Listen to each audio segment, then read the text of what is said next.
नमस्कार, मैं हूं मनोज मनु। स्वागत है आपका हमारी खास पेशकश आंकड़े हमारे फैसला आपका में। पहले अयोध्या, फिर काशी और श्री कृष्ण राम जन्मभूमि मथुरा। तीनों ही धर्म स्थल हिंदुओं की आस्था के सबसे बड़े केंद्र हैं। अयोध्या विवाद में कानूनी बाधाएं दूर हो गई हैं और अब वहां भव्य मंदिर बन रहा है। और बाबा विश्वनाथ श्री कृष्ण जन्मभूमि विवाद कोर्ट में है। फिलहाल श्री कृष्ण जन्मभूमि विवाद से जुड़ी याचिका पर मथुरा की कोर्ट ने एक बड़ा आदेश दिया है। मथुरा के सिविल जज इंजीनियर, जी हां, सिविल जज सीनियर डिवीजन के अदालत ने शाही ईदगाह के सर्वे का आदेश दिया है और हिंदू पक्ष की अपील पर यह आदेश दिया गया है। वादी अधिवक्ता शैलेश दुबे के मुताबिक 8 दिसंबर को हिंदू सेना के अध्यक्ष विष्णु गुप्ता और उपाध्यक्ष सुरजीत सिंह यादव ने अपना दावा पेश किया था। मथुरा के सिविल जज सीनियर डिवीजन के कोर्ट ने अपने आदेश में सर्वे के लिए समय सीमा भी तय की। सर्वे की रिपोर्ट 20 जनवरी तक कोर्ट को सौंपनी होगी और सिविल कोर्ट ने साथ ही मामले से जुड़े सभी पक्षों को नोटिस जारी किया है। कोर्ट ने वादी विष्णु गुप्ता की अपील पर अमीन से 3 दिन में अपनी रिपोर्ट दाखिल करने के लिए भी कहा है। याचिका में वादी विष्णु गुप्ता ने 13.37 एकड़ जमीन मुक्त कराने की मांग की है। कोर्ट के आदेश को हिंदू पक्ष अपनी जीत बता रहा है। क्या वाकई हिंदू पक्ष ने एक बड़ी जीत की है? ये पहली कामयाबी है। भगवान बालकृष्ण की तरफ से हमने मुकदमा दाखिल किया सिविल सीनियर डिवीजन में, जो कि ट्रांसफर होकर सिविल सीनियर नंबर 3 में पहुंचा। इसमें हमने अपनी डिमांड करी, 3 डिमांड करी कि जो ठाकुर जी की 5000 साल पुरानी जो जगह थी 13.37 एकड़, जिसमें कि अवैध रूप से शाही ईदगाह का निर्माण करा दिया गया। इसमें काफी समय पूर्व 1967 में भी मुकदमा दाखिल हुआ था, जिसमें कि ट्रस्ट के अलावा एक सोसाइटी गठन की गई थी मैनेजमेंट को संभालने के लिए। उनके द्वारा एक समझौता कर दिया गया 68 में, जो कि अवैध था। हमने उसको अवैध शून्य घोषित कराने की सर्वप्रथम रखी है कि वो ट्रस्ट की जगह थी, ट्रस्ट का ही सारा मामला था, ट्रस्ट ही संपत्ति की मामला थी। सोसाइटी को कोई अधिकार नहीं था उसको कंप्रोमाइज को समझौते को करने का। सर्वप्रथम उनको शून्य घोषित करने के लिए कहा। और जो अवैध रूप से शाही ईदगाह का जो निर्माण करा गया है हमारी 13.7 एकड़ ठाकुर जी की भूमि में, उसको विस्मार करके हमारे परेशान में दिलाने के लिए हमने उसमें कहा गया। तीसरी हमने मांगी कि दौरान वाद किसी भी प्रकार का कोई भी अवैध निर्माण अन्य कोई भी इसमें ना हो संपत्ति में, इस चीज को भी हमने वहां रखा गया। माननीय न्यायालय के समक्ष हमने सभी कथन रखे। माननीय न्यायालय ने सारे विस्तार से सुनने के बाद उसमें नोटिस जारी किए गए। वह हमने एक प्रार्थना पत्र दिया गया, उसमें अमीन महोदय से मौके की रिपोर्ट लिखी जाए सर्वे की, जिससे कि किसी प्रकार का कोई अन्य निर्माण दौरानवाद होता है उसकी जानकारी माननीय न्यायालय के समक्ष प्रस्तुत हो सके। जितना भी विवादित स्थल है और जो भी 13.7 एकड़ की पूरी भूमि है, पूरी संपत्ति का मौका मुआयना करने के बाद माननीय न्यायालय के समक्ष मैं नक्शा रिपोर्ट दर्ज रखेंगे। उसके बाद माननीय न्यायालय उस पर अपने अग्रिम आदेश करेगा। और आइए अब आपको बताते हैं कि आखिर मथुरा में श्री कृष्ण जन्मभूमि को लेकर विवाद क्या है। ये विवाद काफी पुराना है। मथुरा का ये विवाद कुल 13.37 एकड़ जमीन पर मालिकाना हक को लेकर है। श्री कृष्ण जन्म स्थान के पास 10.9 एकड़ जमीन का मालिकाना हक है, जबकि 2.5 एकड़ जमीन शाही ईदगाह मस्जिद के पास है। हिंदू पक्ष शाही ईदगाह मस्जिद को अवैध तरीके से कब्जा करके बनाया गया ढांचा बताता है और इस जमीन पर भी दावा किया गया है। हिंदू पक्ष की ओर से शाही ईदगाह मस्जिद को हटाने और ये जमीन भी श्री कृष्ण जन्म स्थान को देने की मांग की गई है। श्री कृष्ण जन्म विवाद को लेकर कुछ याचिकाकर्ता इलाहाबाद हाईकोर्ट भी पहुंच गए थे, लेकिन इलाहाबाद हाईकोर्ट ने याचिका पर सुनवाई करते हुए निचली अदालत को 4 महीने के अंदर इस मामले में सुनवाई पूरी कर मामले को निपटाने का आदेश दिया था। इलाहाबाद हाईकोर्ट के आदेश के बाद मामले की सुनवाई में तेजी आई और पहला बड़ा आदेश सर्वे कराने का आया है। विस्तार से चर्चा करेंगे और समझने की कोशिश करेंगे। पवन सिन्हा जो कि हिंदू धर्मगुरु हैं, वो हमारे साथ मौजूद हैं। इसके साथ साथ आचार्य शैलेश तिवारी, हिंदू धर्मगुरु, वो भी हमारे साथ होंगे। हम समझने की कोशिश करेंगे। सबसे पहले बात करते हैं पवन जी से और उसके बाद फिर हम बात करेंगे शैलेश जी से। सबसे पहले हम शैलेश जी से चर्चा कर लेते हैं। पवन जी जुड़ रहे हैं। शैलेश जी, मैं आपसे जानना चाहता हूं, ये संकेत किस तरीके से है? तुषार जी, बहुत बहुत साधुवाद, माननीय न्यायालय को बहुत बहुत धन्यवाद, जिन्होंने सर्वप्रथम हमें जी माननीय न्यायालय ने जिस प्रकार मनोज मनु जी जिस प्रकार माननीय न्यायालय ने हमें यह आदेश किया है कि सर्वे किया जाए। सर्वे कराना ही हमारी पहली जीत है। जी, भारत सरकार और माननीय सर्वोच्च न्यायालय के द्वारा हमारा जन्माष्टमी का छुट्टी होती है।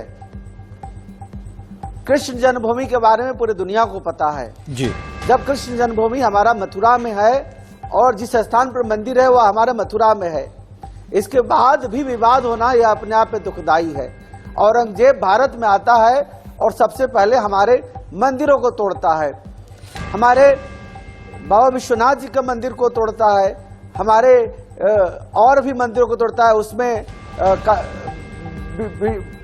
कृष्ण जन्मभूमि को भी तोड़ता है और वहां पर ईदगाह बनवाया जाता है। जी, तो यह पूरी दुनिया को विदित है कि यह जो कृष्ण जन्मभूमि है यह सनातनियों का है, हिंदुओं का है, हमारे भगवान कृष्ण का जन्मस्थली है। और हमें जब माननीय न्यायालय के द्वारा हमें यह सुनने का और रिसर्च करने का, सर्वे करने का जब पहला मौका मिला, यही हमारी पहली जीत है। और मुझे पूरा विश्वास है कि जब आर्कियोलॉजिकल सर्वे ऑफ इंडिया के द्वारा सर्वे होगा, इसके साथ साथ कार्बन 14 पत्ती भी है, इन सब पर सर्वे होने के बाद मुझे पूरा विश्वास है कि हमें विजय प्राप्त होगा। यह सार्वभौम सत्य है कि इस भारत में जितने भी लोग थे आज के 1500-1600 वर्ष पहले, वह सभी हिंदू थे, सनातनी थे। और इसके बाद जैसे 1200 ईस्वी से धीरे धीरे लोगों का आना हुआ, इस्लामिक लोगों का, कट्टरपंथियों का, देश विरोधी लोगों का, जो बाद में यहाँ आकर के देश में सत्ता संभाले और उन्होंने इस्लाम की स्थापना की भारत में। तो भारत में इस्लाम नहीं था, भारत सनातनियों का था, है और रहेगा। आचार्य जी, आपने बिल्कुल ठीक कहा, भारत सनातनियों का है और रहेगा। लेकिन इन सब के बाद बहुत सारी ऐसी चीजें, उन तथ्यों को देखा जाता है, पुरातत्व के हिसाब से चीजों को समझा जाता है। और अगर कोई मांग की जा रही है और अदालत में की जा रही है तो अदालत भी दोनों पक्षों को देखेगी, क्योंकि अदालत का काम है सारे पक्षों को देखते हुए अपना निर्णय सुनाना। उस लिहाज से ये संकेत हो रहे हैं, क्योंकि ज्ञानवापी में भी हमने उसी तरह की चीजें देखी। तो ज्ञानवापी में अगर सर्वे की बात देखी है तो बात अब सर्वे की यहां भी निकल कर आ रही है। तो एक संकेत ऐसा निकल कर आ रहा है कि यहां भी सर्वे हो सकता है, और सर्वे अगर होगा तो दूध का दूध पानी का पानी हो जाएगा। मनोज जी, हमने तो सर्वे अयोध्या राम मंदिर पर भी देखा, और सर्वे में क्या निकला। आर्कियोलॉजिकल सर्वे ऑफ इंडिया ने खुदाई करवाया तो वहां पर विशेष रूप से मंदिर के सारे सबूत मिले जी। और ठीक उसी प्रकार ज्ञानवापी में आप देख रहे हैं, घंटा है, घड़ियाल है, विशेष रूप से शंख का है, कमल पुष्प है। तो ठीक इसी प्रकार भगवान श्री कृष्ण की जन्मस्थली पर सारे सबूत हैं। और आप ईदगाह के पीछे से देखिए तो वह पूरी तरह से मंदिर है, मंदिर के ऊपर से मस्जिद का निर्माण करा दिया गया। और 1991 का जो कानून है इन 3 मंदिरों पर कभी लागू नहीं होता। इसलिए लागू नहीं होता कि जब हमारा कोई प्राण प्रतिष्ठित मंदिर होता है, भगवान वहां विराजते हैं, प्राण प्रतिष्ठित देवी देवता वहां विराजते हैं, तो भले ही उसके स्ट्रक्चर को चेंज कर दिया जाए, वहां कोई गुरुद्वारा बना दीजिए, चर्च बना दीजिए, मस्जिद बना दीजिए, कुछ भी बना दीजिए, लेकिन वहां पर देववास होता है। और जब देववास होता है तो वहां देव की आराधना होती है, हम आराधना करते हैं। तो वहां 1991 का लॉ लागू नहीं होता।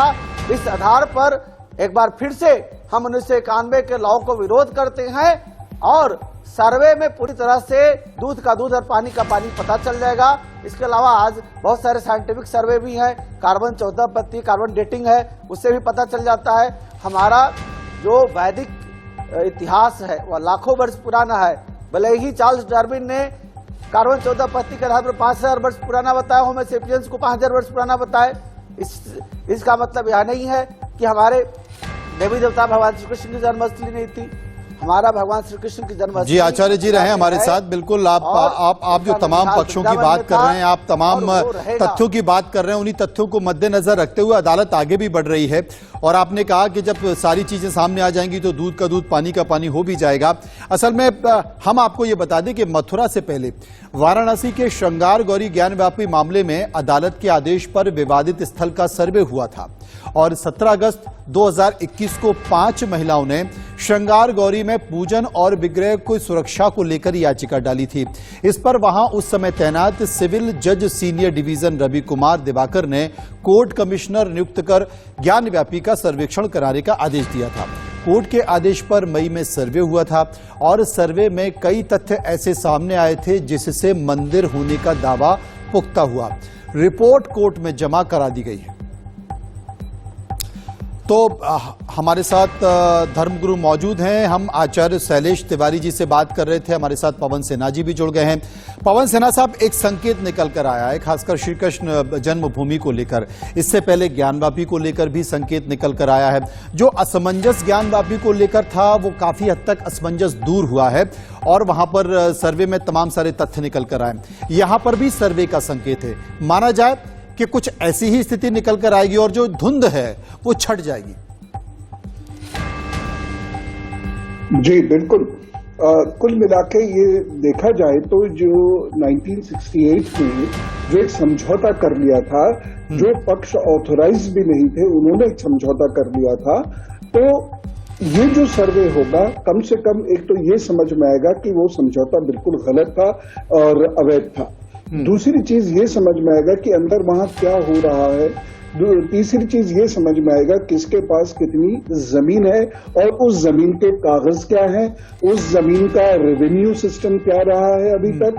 ये सारी चीजें जब क्लियर होंगी और माननीय अदालत पर जब ये सारी चीजें पहुंचेंगी 20 जनवरी तक, तो निश्चित रूप से इस केस को लेकर बहुत क्लैरिटी आएगी और जो भी फैसला होगा वो केवल सामान्य मान्यताओं के आधार पर नहीं होगा, वो फैसला फिर राजनीतिक नहीं होगा, वो फैसला फिर कानूनी होगा जो हर पक्ष द्वारा मान्य होगा। जी, क्योंकि इतिहास में तमाम तरह की बात की गई है। जो शाही मस्जिद की बात की गई है कि वो इस्लामी जो तमाम आक्रांता थे उनके द्वारा बनाई गई है और हिंदू देवी देवता और हिंदू मंदिरों से छेड़छाड़ की गई है, लेकिन इसकी जानकारी बिना तथ्यों के नहीं हो सकती, इसकी स्थापना बिना तथ्यों के नहीं हो सकती है। और तथ्य कौन निकल कर आएगा, तथ्य कौन देगा, वो पुरातत्व विभाग देगा। हालांकि ज्ञानव्यापी में जो शिवलिंग दिखाई दिया था उसकी कार्बन डेटिंग के लिए कैसा कोई आदेश नहीं दिया था, क्योंकि अगर कार्बन डेटिंग हो जाती तो शायद चीजें और पुख्ता हो जाती और उन पर भरोसा किया जाता। तो यहां पर जो संकेत निकल कर आ रहे हैं, उन संकेतों के जरिए हम ये कह सकते हैं कि एक स्थिति है जो विवाद की, वो विवाद की स्थिति छट जाएगी और स्थिति बरकरार रखेगी कम से कम तथ्यों के आधार पर। अगर चीजें आगे बढ़ेंगी तो विवाद से भी बचा जा सकता है और सबकी सहमति से जो राम मंदिर में हुआ वो यहां भी हो सकता है। जी बिल्कुल, और ये सहमति बनना बहुत जरूरी है और कई कारणों से जरूरी है। इस वक्त जो हमारे भारत का जिस प्रकार से माहौल चल रहा है, इस माहौल में एकता होनी चाहिए, एकता जरूरी है और जो संविधान के दायरे में भी आती है, संविधान की भी यही कोशिश है। तो वो एकता तभी हो पाएगी जब हम माननीय अदालत के पास पहुंचे और उनका जो डिसीजन हो उसको माने, और अगर हम उसको नहीं भी मानते हैं तो फिर वो कानूनी तरीके से उसको चैलेंज किया जाए। जी देखिए, ये तो ऐतिहासिक रूप से सिद्ध है कि महमूद गजनवी ने सबसे पहले ये जन्मभूमि जो श्री कृष्ण जी का यहाँ मंदिर रहा होगा, तो यहाँ पर महमूद गजनवी ने हमला किया है और उन्होंने इसको तोड़ा है।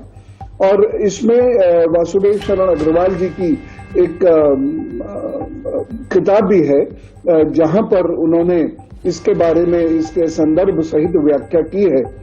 और मलपुरा क्षेत्र जो इसी पेरिफेरी में आता है, वहां पर ही कंस का कारागार हुआ करता था, ये भी स्पष्ट हो रहा है। तो बहुत सारे इतिहास के प्रमाण हैं और श्री कृष्ण के जो परपौत्र हैं ब्रजनाभ, उनके द्वारा भी इसमें प्रमाण दिए गए, मतलब उन्होंने ये मंदिर बनवाया था, इसके भी प्रमाण यहाँ पर हैं।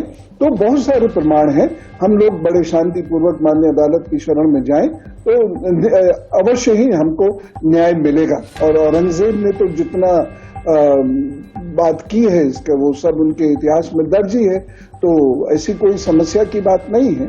हम लोग बड़े शांति से माननीय कोर्ट के चरण में जाकर और इस पर उचित न्याय प्राप्त कर सकते हैं। बिल्कुल, और उस दिशा में चीजें आगे भी बढ़ रही हैं। असल में अपने दर्शकों को हम ये बताना चाहते हैं कि काशी में ज्ञानवापी मामला कोर्ट तक पहुंच चुका है। मथुरा में सर्वे की इजाजत मिल गई है। काशी और मथुरा में क्या होगा ये तो बात आगे होगी, लेकिन अयोध्या में लंबी लड़ाई के बाद राम मंदिर निर्माण का काम तेजी से चल रहा है। रामनगरी अयोध्या की रंगत बदल गई है। अयोध्या में बाबर के समय से लेकर आज तक क्या क्या हुआ है, एक बार इस पर नजर डाल दीजिए।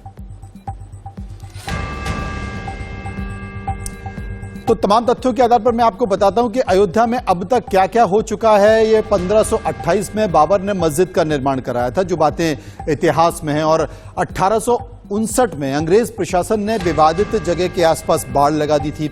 1949 भगवान राम की मूर्ति मस्जिद में पाई गई, और 1950 फैजाबाद सिविल कोर्ट में 2 अर्जियां दाखिल की गई। 1961 यूपी उत्तर प्रदेश सुन्नी वक्फ बोर्ड ने अर्जी दाखिल की, मूर्तियां हटाने की मांग की। 1984 में विवादित ढांचे की जगह मंदिर बनाने के लिए विश्व हिंदू परिषद ने एक कमेटी बनाई, और 1986 में हिंदुओं को पूजा करने की इजाजत मिली। 1992 में 6 दिसंबर विवादित ढांचे को गिरा दिया गया, और 2010 इलाहाबाद हाई कोर्ट ने विवादित स्थल को बरकरार यानी कि बराबर हिस्सों में बांटने का आदेश दे दिया था। 2011 सुप्रीम कोर्ट ने इलाहाबाद हाई कोर्ट के फैसले पर रोक लगा दी थी। 2017 में सुप्रीम कोर्ट ने आउट ऑफ कोर्ट सेटलमेंट का आह्वान दिया था। 2019 में 6 अगस्त से सुप्रीम कोर्ट में रोजाना सुनवाई शुरू हुई, और 2019 में ही 16 अक्टूबर को मामले की सुनवाई पूरी हो गई, और 19 में ही 9 नवंबर को सुप्रीम कोर्ट ने विवादित जमीन पर रामलला का हक मान लिया। और सबसे अच्छी बात, सबसे अच्छा संकेत क्या हुआ, बिना लड़ाई झगड़े के, बिना खून खराबे के, बिना सड़कों पर हंगामे के राम मंदिर बन गया, और तमाम जितने भी मुस्लिम लोग थे उन्होंने भी अपनी सहमति प्रदान की, कुछ लोगों को छोड़कर जो झगड़ा फसाद करना चाहते हैं। शैलेश जी, एक अच्छा संकेत उस वक्त दिया था, मुस्लिम समुदाय के लोगों ने भी दिया था, काफी लोगों ने अपनी सहमति दी, और शायद उस फैसले में गंगा जमुनी तहजीब जिसका जिक्र बार बार किया जाता, उसका संकेत दिखाई दिया।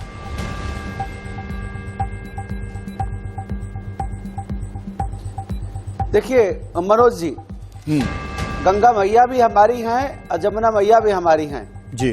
जो गंगा जमुना की तहजीब की बात करते हैं वह हमें भाई, हम उनको भाई मानते हैं, लेकिन वो हमेशा भाईचारे की बात करते हैं और अपना चारा बनाने की स्थिति में बने रहते हैं। आप जब भी देखिए, चाहे वह प्रभु श्री राम मंदिर के मुद्दे पर हो, या ज्ञानवापी मुद्दे पर हो, या कृष्ण जन्मभूमि के मुद्दे पर हो, अयोध्या राम मंदिर पर हम लोगों ने सुप्रीम कोर्ट में विजय प्राप्त किया। इसके बाद भी उनके जो नेता हैं, मुस्लिम समाज के जो नेता हैं या मुस्लिम समाज के जो मौलाना हैं, वह आज भी कहते हैं कि आने वाले समय में जब भारतीय जनता पार्टी की सरकार नहीं होगी तो हम उसे फिर से वापस ले लेंगे। नहीं शैलेश जी, देखिए, नेताओं की बात छोड़िए और कुछ मौलानाओं की बात छोड़ दीजिए। अगर मुस्लिम नेताओं की बात छोड़ दें और कुछ मौलानाओं की बात छोड़ दें जो जरा जरा से मुद्दे पर टर टर करते नजर आते हैं, लेकिन इस देश में 25 करोड़ 20 करोड़ 25 करोड़ मुस्लिम रहते हैं ना, उन्होंने इस बात को दिल से स्वीकार कर लिया ना, उनके अंदर कोई तकलीफ नहीं थी ना। अब अगर नेताओं की बात मान के चलेंगे तो सारा विवाद तो वही है और उन्हीं का है, लेकिन उन्होंने इस बात को मान लिया, उन्होंने विरोध नहीं किया, वो सड़कों पर नहीं आए। इसका मतलब वो भी चाहते थे कि ये विवाद खत्म हो। अगर हिंदुओं की आस्था का सवाल है तो उसे मान लिया जा। चलिए इस मुद्दे पर आप विस्तार से बात करेंगे, लेकिन एक और मुद्दा है, हिंदुओं की आस्था का एक और मुद्दा है, और वो मुद्दा किसका है? वो है राम सेतु का। तो अब बात राम सेतु के सच की।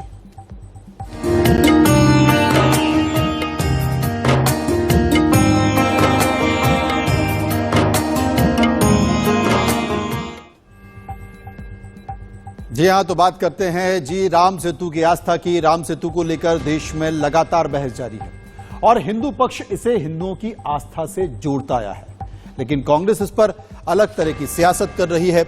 नासा की सैटेलाइट तस्वीरों और दूसरे प्रमाणों के साथ विशेषज्ञों का भी दावा है कि चट्टानों और बालू की उम्र बताती है कि इस पुल को इंसानों ने बनाया होगा। पुरातत्वविद और सदर्न ऑरेगन यूनिवर्सिटी में पढ़ाने वाली चेल्सी रोस ने भी दावा किया है कि चट्टानों की उम्र उस बालू से भी ज्यादा है जिस पर वो टिकी है। इसका मतलब है कि कहानी में बहुत कुछ है।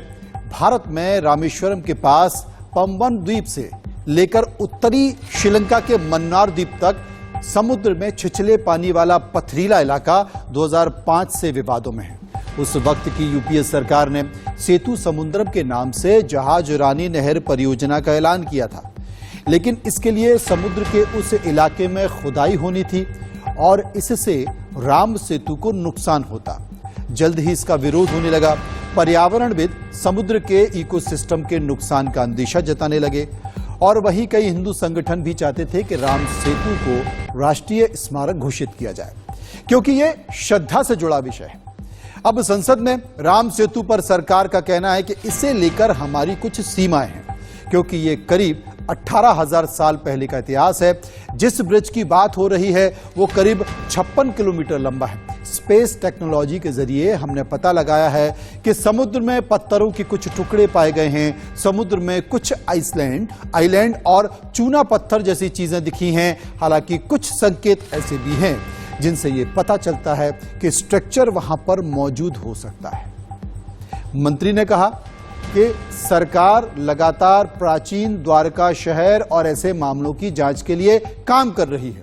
हालांकि राम सेतु पर मंत्री के बयान को कांग्रेस तोड़ मरोड़ कर पेश कर रही है। वहीं सांसद कार्तिक शर्मा ने राज्यसभा में राम सेतु का मुद्दा उठाया। उन्होंने सरकार से पूछा था कि क्या सरकार हमारे गौरवशाली इतिहास को लेकर कोई साइंटिफिक रिसर्च कर रही है, क्योंकि पिछली सरकारों ने लगातार इस मुद्दे को तवज्जो नहीं दी। क्योंकि इस सवाल पर केंद्रीय मंत्री जितेंद्र सिंह ने जवाब दिया। विपक्ष ने इस बयान को तोड़ मरोड़ कर पेश करना शुरू कर दिया। क्या है यह पूरा मसला और सरकार का राम सेतु को लेकर क्या प्लान है, हमने इस बारे में बीजेपी सांसद राज्यवर्धन सिंह से विस्तार में बात की। मुद्दा एक बार फिर पॉलिटिकल स्लगफेस्ट या कहें गर्मा गया है। हमारे साथ खास बातचीत करने के लिए मौजूद है राज्यवर्धन सिंह राठौर। सर, बहुत बहुत स्वागत है आपका। जब राम सेतु की बात आती है तो एक वापस से एक पॉलिटिकल स्लगफेस्ट देखने को मिल रहा है। कांग्रेस जो है एक दूसरे चश्मे से इसको आंक रही है। सबसे पहले कांग्रेस पे जाने से पहले हम ये जानना चाहेंगे कि बीजेपी ने जब राम सेतु की बात आती है तो क्या क्या डेवलपमेंट्स राम सेतु को लेके हुए हैं? एक बहुत बड़ा फर्क है, एक तरफ विश्वास का और दूसरी तरफ अविश्वास का। और जब आप मुझसे आगे प्रश्न पूछेंगे मैं उसको क्लियर कर दूंगा कि किस तरह से ये फर्क कौन सी पार्टी का है। हम भारतीय जनता पार्टी विश्वास करती है कि वहां पर राम सेतु था और उसको आज के साइंटिफिक तरीके से किस तरह से दुनिया के सामने लाया जाए, उसमें तुरंत ऑन ऑफ बटन से नहीं होता, सिर्फ कह देने से नहीं होता। हाँ, विश्वास है, लेकिन अब उस विश्वास को हम साइंटिफिकली प्रूव भी करना चाहते हैं। तो उसके ऊपर स्टडीज चल रही है। हमने IIT को इसमें इन्वॉल्व करा हुआ है, हमने स्पेस टेक्नोलॉजी को इसमें इस्तेमाल करा हुआ है और बहुत से ऐसे, जैसे जितेंद्र जी जो मंत्री हैं उन्होंने जैसे कहा कि बहुत से ऐसे अंश मिले हैं जहां पे प्रूफ है, लेकिन हम उसको तुरंत उसको बखान कर दे नहीं, हम और डेप्थ में जाकर उसको पूरी स्टडी करके फिर हम दुनिया के सामने लाना चाहते हैं।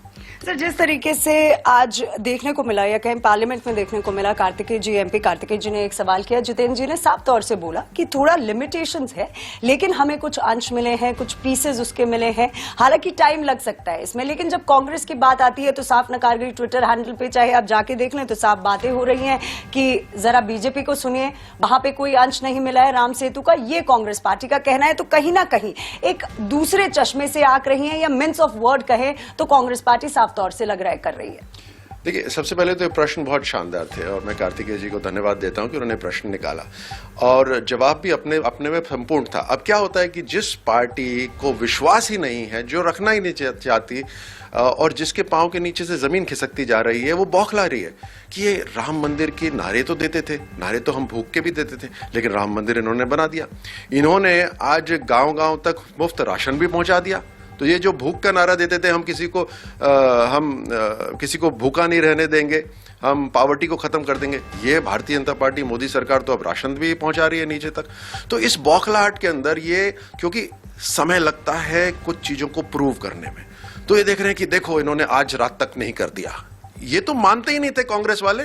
ये तो वहां पे सेतु समुद्रम करके प्रोजेक्ट लाना चाहते थे, 80 किलोमीटर की एक पूरा उसको राम सेतु को खोद के ये चैनल बनाना चाहते थे, साइंटिफिक तरीके से भी बिल्कुल गलत, क्योंकि दो समुद्र वहां आकर मिलते हैं, दोनों समुद्र का अलग डेंसिटी है, अलग है, उसको मिलाना चाहते थे। और उस अविश्वास के अंदर ये अपना प्रोजेक्ट लेकर आए थे। वो तो किसी तरह जाकर अपोजिशन में भारतीय जनता पार्टी थी, उसको रुकवाया प्रोजेक्ट को, कोर्ट ने भी उसके अंदर इंटरवीन करके बोला ये नहीं हो सकता। अब भारतीय जनता पार्टी पूरे तरीके से काम कर रही है, तो बौखलाहट के अंदर कि देखो ये काम नहीं कर सकते। धारा 370 क्या हुआ, ये बोलते थे वहां कुछ नहीं हो सकता, हमने धारा 370 वहां पे हटा दी और पूरी तरह से आज कश्मीर भारत का हिस्सा, किसी के दिमाग में कोई प्रश्न ही नहीं रहा। तो ये बौखलाहट में ये सब करते हैं कि किसी तरह कुछ तो हम पॉलिटिकल लेकर आए। तो उस बौखलाहट की सर जब आपने बात की, आखिरी सवाल रहेगा, तो जितेंद्र जी ने साफ तौर से कह दिया था कि 18,000 साल पुराना है, कुछ समय लगता है, कुछ टाइम लगता है, जिस तरीके से आप भी बता रहे हैं। लेकिन ये बौखलाहट क्यों, आपको क्यों लगता है कि इतना बौखला गई है कि किसी भी, अब तो ऐसा लगने लगा है कि क्या कांग्रेस पार्टी को किसी ना किसी बात पर जवाब देना जरूरी है? क्योंकि जब साफ तौर से कहा गया था कि कुछ अंश मिले हैं, उसको बिल्कुल ही एक दूसरे चश्मे से आंकना, क्यों आपको ऐसा लग रहा है कि इस पे भी राजनीति हो रही है? जब राम सेतु की बात आती है तो बिलीफ की बात आती है, क्योंकि आप भी लगातार कह रहे हैं कि विश्वास की बात आती है, तो क्यों आखिर ये अविश्वास?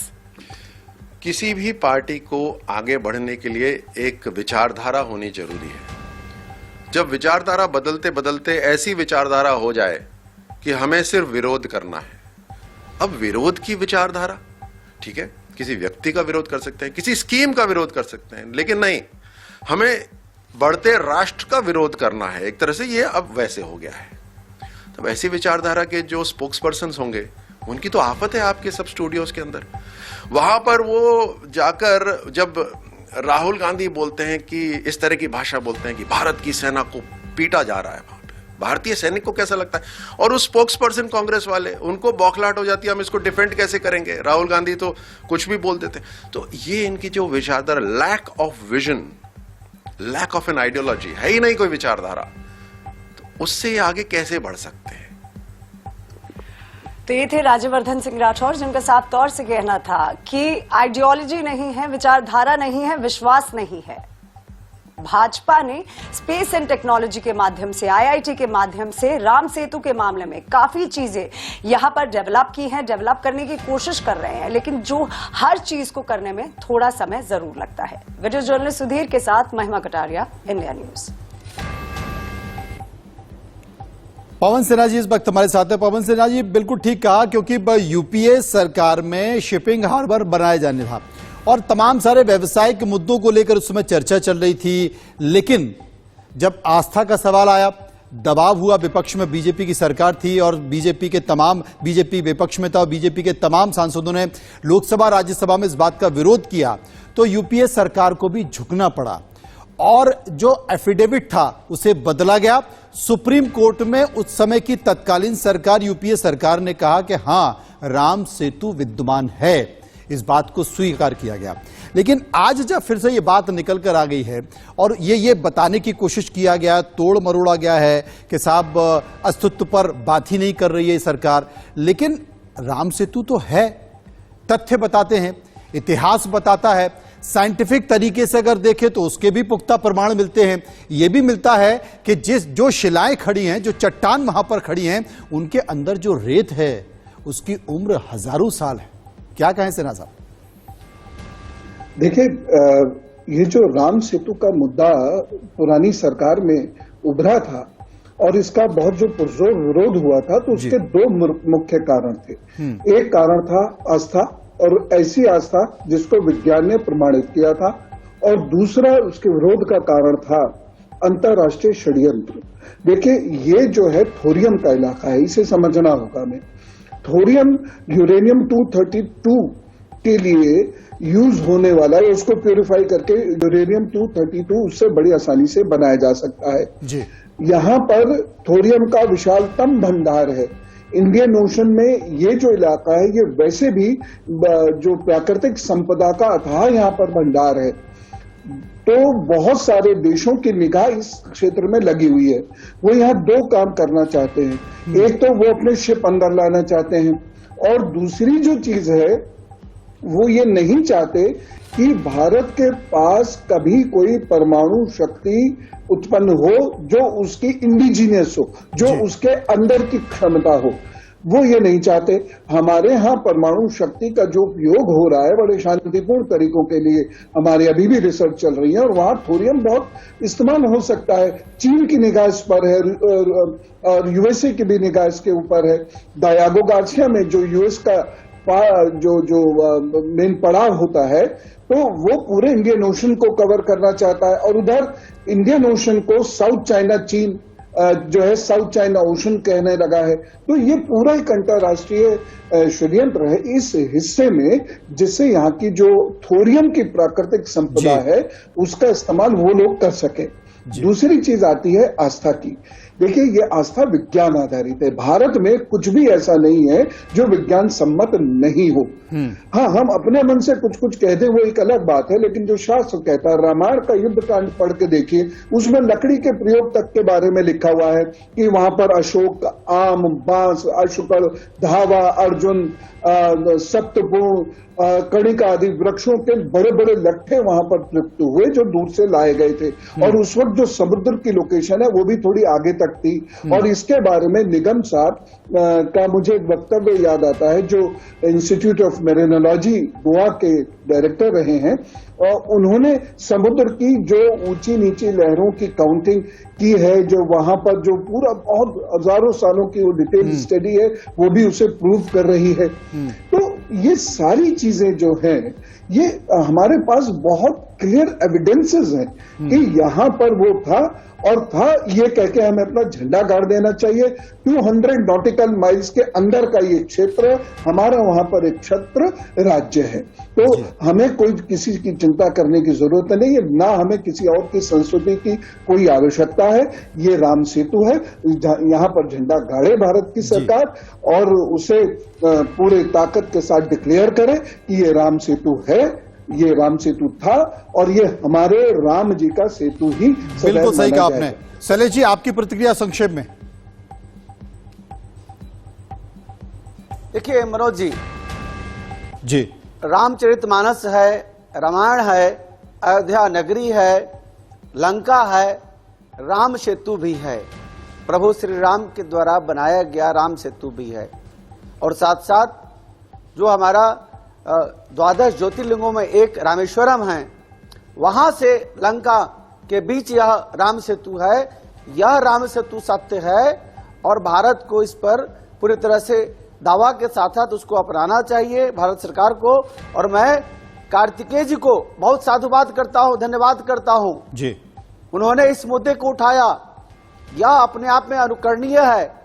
मेरे प्रिय भ्राता हैं, अनुज है मेरे, मैं उनको उनके लंबी आयु के लिए प्रार्थना करता हूं कि ऐसे प्रश्न को उठाते रहें ताकि सनातन के जो मुद्दे हैं उससे सरकार, सत्ता और विपक्ष लोगों को भटकाव ना हो जी। और इस प्रकार के मुद्दे जब उठेंगे तो हमारे जितने भी सांस्कृतिक धरोहर हैं वह धरोहर को पूरी तरह से सरकार, वैसे तो हमारी सरकार पूरे धरोहर को देखरेख कर रही है, उसको नए तरीके से आपने देखा काशी विश्वनाथ जी का कॉरिडोर बना, आप महाकालेश्वर उज्जैन जी का भी कॉरिडोर बना, ठीक उसी प्रकार। बिल्कुल आपने सही कहा, क्योंकि धीरे धीरे तमाम तरह के सांस्कृतिक धार्मिक बात देखने को मिला है। बहुत बहुत शुक्रिया करेंगे शैलेश जी आपका, शुक्रिया करेंगे पवन सिन्हा साहब का, जो इस परिचर्चा में हमारे साथ जुड़े रहे, आस्था के तमाम मुद्दे पर हमसे चर्चा की। और रुकेंगे